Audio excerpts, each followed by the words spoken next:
Salve, rapaziadinha do Exato. Então aí pra gente dar mais sequência à última videoaula de Idade Média. Eu sei que vocês devem estar de saco cheio, né? Idade Média, Idade Média, Idade Média. Mas, né, nós também na luta. Fragmentei para vocês o mais possível para tentar facilitar aí, né, esse conteúdo que é muito, muito extenso. Então a gente vai ver a parte final, né, de Idade Média, a crise, né, causada motivada pelo efeito da cruzada, certo?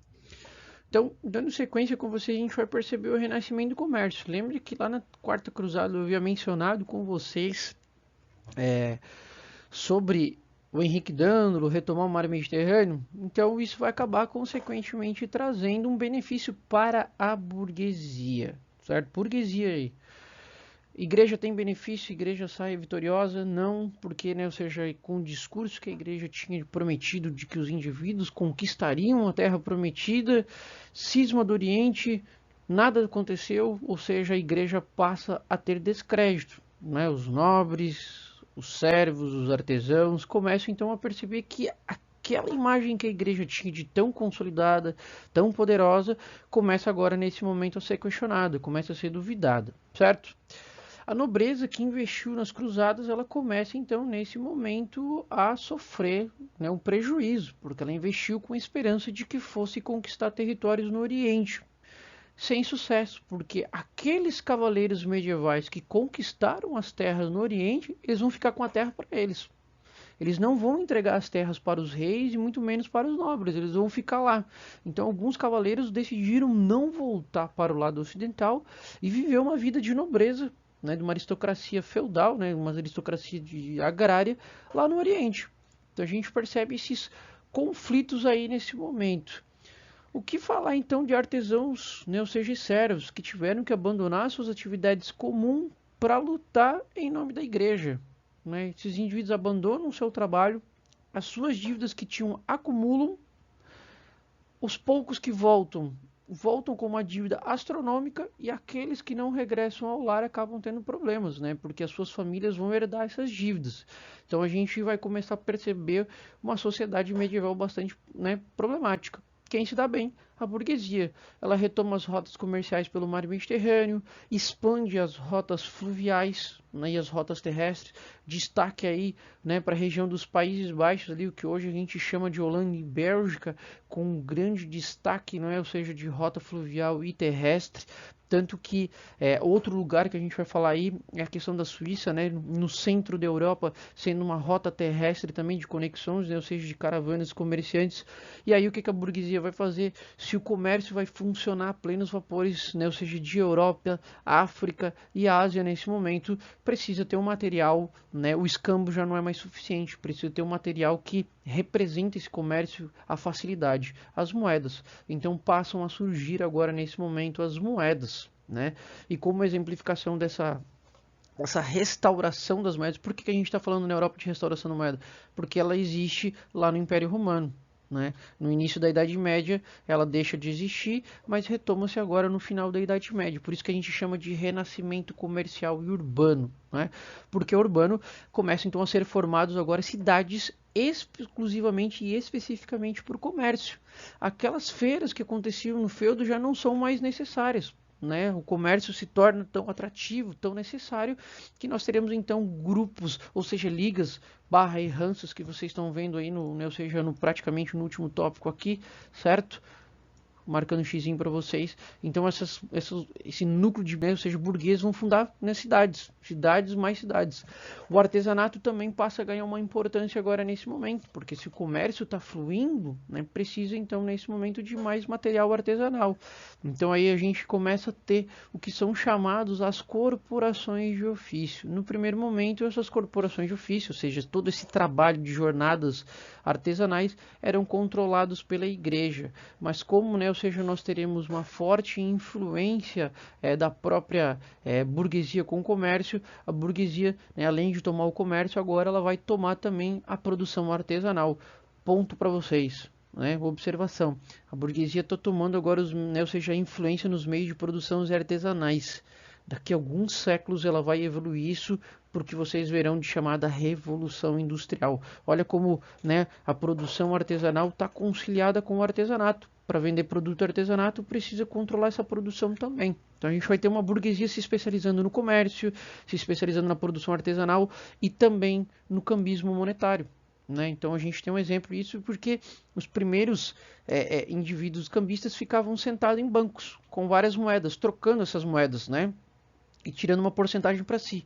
O comércio vai fluir tanto, mas vai fluir tanto, que esses indivíduos que ficavam num banco vão precisar então ser remanejados para um espaço físico seguro que pudesse então comportar mais moedas ainda. Então esses indivíduos vão sair de pequenos bancos, né, ou seja, sentar literalmente em banco, né, os famosos banquinhos, para abrir um espaço físico. Como é que eles vão botar o nome desse espaço físico que reserva essa grande quantidade de moedas e que é responsável por fazer o cambismo, a troca de uma moeda de uma cidade para outra? Os bancos. Então é aí que a gente tem o início, né, da consolidação dos bancos controlados pela burguesia.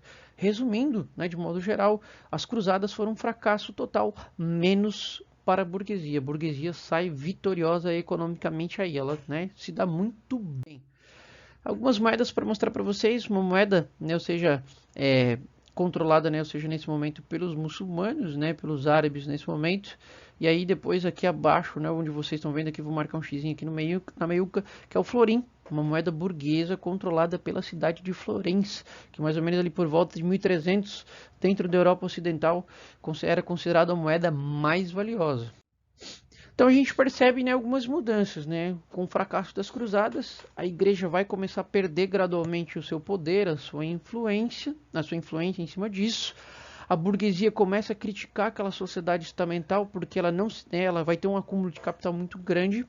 Ela não se sente pertencente, ela não se sente igual aos servos, aos camponeses e nem aos artesãos. Ela então, né, tem poder aquisitivo. A quem que ela se semelha? A quem que ela se parece? Com a nobreza. Então ela vai querer mudar essa sociedade estamental. Para piorar a situação ainda mais dessa Europa, né, medieval, essa Europa ocidental, um grupo de germânicos ainda resistentes, né, ou seja, normandos, os vikings vão começar constantemente a fazer um saque, né, nesse território ocidental. Professor, por que os vikings vão começar a atacar uma Europa que está falida, né, nesse momento? Justamente por isso, porque eles vão perceber que ela tá frágil, ela não tem uma força militar que a proteja o suficiente, certo? Outro fator muito importante aqui, vou destacar com vocês aqui no azul aqui, né, para dar uma distinção do vermelho, certo? A gente vai começar a ter revolta de camponeses. Aqueles camponeses, lembra que eu falei para vocês, voltam das cruzadas endividados, né? Tem praticamente uma série de perdas. Esses indivíduos, né, famintos, endividados, né, vão começar então a nesse momento, né, apresentar uma grande insatisfação. Dentro da França a gente tem destaque aí, fica de observação para vocês darem uma consultada mais aprofundada, as Jacqueries, revolta de camponeses, né, que vão então, né, numa busca por alimento, tomar algumas posturas violentas aí. Na Inglaterra, na parte britânica, a gente tem a revolta de Wat Tyler também representando essa insatisfação desses populares com toda essa pressão em cima deles, certo? Então, olha só, a gente vai perceber um problema que vai começar a surgir a partir de 1300, com essas viagens constantes de um lado para o outro. A burguesia, ela tá bem, ela tá se dando muito bem aí. Lembrando que, por mais que a gente vai ter alguns problemas econômicos para a nobreza e para o clero, né, tipo uma perda de território e tudo mais, eles não estão pobres, hein? Detalhe para vocês, eles ainda têm esse luxo. Então quem é que vai ser o responsável por trazer produtos para sustentar ainda o luxo dessa nobreza, do clero, né, da igreja? A burguesia. Só que essas viagens constantes para o lado asiático vão começar a trazer alguns hospedeiros, né, ou seja, animais indesejados. A gente vai começar a perceber que gradualmente vão começar a vir nas embarcações que traziam cereais, né, lá do lado oriental, né, uns ratos, né, dentro dessas embarcações. E esses ratos, esses animais indesejados, eles vão acabar encontrando nessa Europa um local, né, ou seja, praticamente propício para sua proliferação. O clima era favorável, né, nesse momento, a falta de cuidados higiênicos também é favorável nesse momento. Então a gente vai perceber um inchaço populacional nos centros urbanos, motivado pelo êxodo rural daqueles trabalhadores que eu acabei de mencionar com vocês aqui, né, insatisfeitos. Eles vão começar então a sair do campo e ir para os centros urbanos, então nós temos um inchaço populacional, a falta do cuidado de higiene, sem saneamento básico, né, as condições climáticas propício para a proliferação de doenças, né, questões epidêmicas que começam a surgir aí nesse momento. Olha a conexão como nós temos com a nossa atualidade aí, molecadinha. O cuidado é necessário sempre, né, ou seja, com todos os indivíduos, né, do Estado a todas as classes sociais aí. Só que nós vamos perceber que essas epidemias elas vão proliferar. E a falta de conhecimento, olha, cuidado para não cair nas fake news tanto agora como, né, seja no passado. Porque vão surgir fake news do passado, né? Como a igreja controlava a educação naquela época, ela vai dizer que a proliferação dessas doenças era um castigo de Deus. Né, que Deus está punindo aqueles indivíduos, né, que praticam o comércio, praticam a luxúria. O que vai acontecer? A maior parte da população crente ainda na religiosidade vai acreditar então nesse momento que era um castigo de Deus, era a anunciação do fim dos tempos.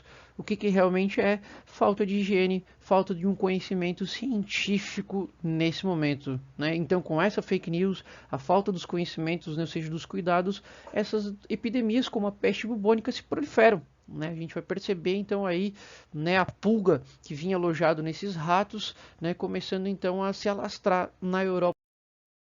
E aí eu estou mostrando para vocês aqui, né, vou tentar marcar em azul, né, por que é chamado de peste bubônica? Porque ela causava esses botõezinhos aqui.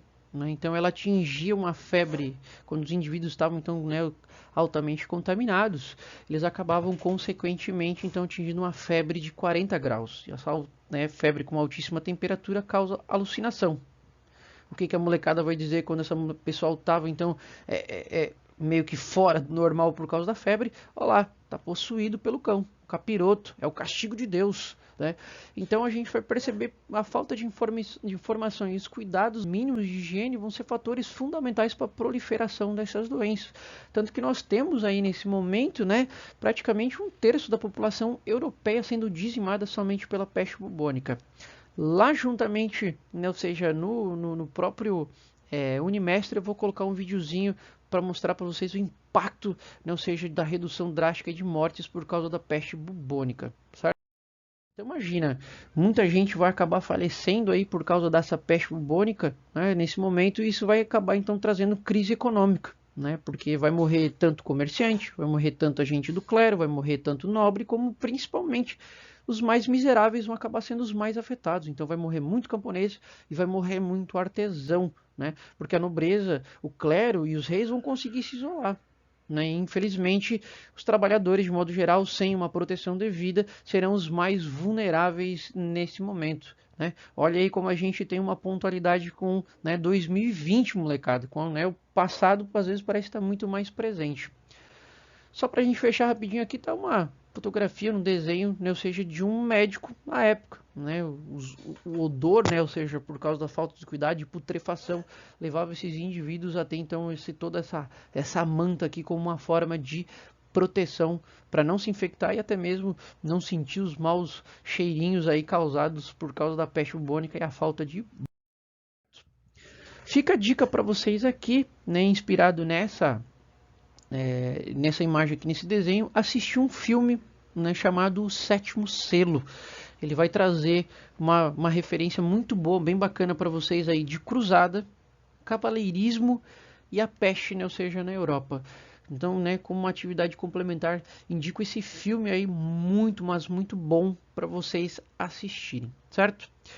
Trabalhando com vocês aí resumidinho, né, ou seja, a parte de cruzadas, né, ou seja, o fim da Idade Média, porque toda essa transformação política, econômica e mais a peste vão levar a Europa a buscar uma solução. E aí a gente vai ver um pouquinho na próxima aula aí qual é a solução que os europeus vão buscar então para sair de toda essa crise da Idade Média, de doenças, baixa produção, né, guerras e críticas à Igreja Cristã, certo?